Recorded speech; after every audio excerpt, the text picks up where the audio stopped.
Have you noticed it yet? You can backtest until your eyes burn.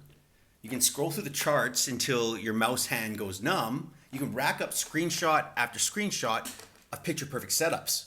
But the second you hit the live market, it all falls apart. Why? Because backtesting cannot teach you the most important skill in trading. And it's this one skill that separates all the amateurs from the absolute assassins. And it's the ability to wait. Because every system has that version of a trade that feels just good enough. The kind that flashes at you like a neon light saying, take me, take me, take me. And when you grab it, you'll sometimes win. And that little voice in your head cheers and says, see, you're unstoppable. You can't lose. But that's a trap. And it's a lie. Because the real game is not about grabbing what's good enough. Your job as a trader is to hunt, stalk, and pounce only on A-plus setups, the absolute highest profitability plays. You need to take the A-plus approach.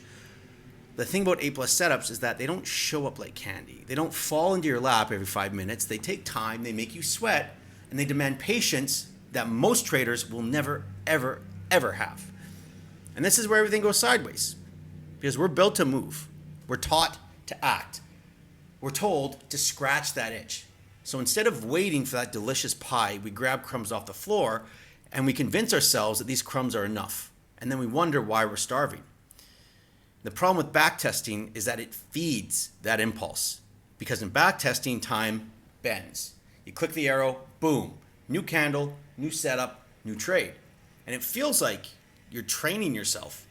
But it's nothing like real life. Because real life in the markets, it's fucking brutal.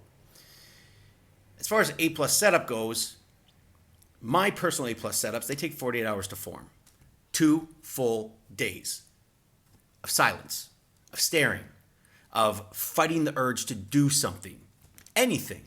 And when that setup finally arrives, the entry takes 5 seconds. That's it. 5 seconds of action for 47 hours, 59 minutes, and 55 seconds of waiting. And if I give in those hours to my impulses, if I go around poking on other time frames, if I say yes to something that's half-baked, I was never supposed to touch, I've already lost. Because the second I say yes to the wrong thing, I've already said no to the right thing. And that is the graveyard of almost every trader right there. Not because the system doesn't work or they can't find a system, not because they don't know how to enter, but because they cannot sit still long enough to let their system work. So let's paint 2 pictures. If you don't fix this, here's your future. You're going to be stuck on the hamster wheel, taking trade after trade, busy as hell, but never consistent. Confidence is going to be sky high when your garbage shit goes and wins, but it'll be shattered when the losses that you take from that confidence of the wrong setup wipes months of progress away. You're always chasing, but you're never arriving. But if you get this right, everything goes quiet, calm. You are literally unshakable. And you're no longer picking crumbs off the floor. You're sitting at the table, fork in hand, waiting for that pie. And when it's served, you take your slice with confidence so sharp, it just feels unfair. And this time, the market moves on your time, not the other way around. And that is the difference. That's the game. So the question isn't, can you trade? The question is, can you wait? Because if you can, that pie is yours.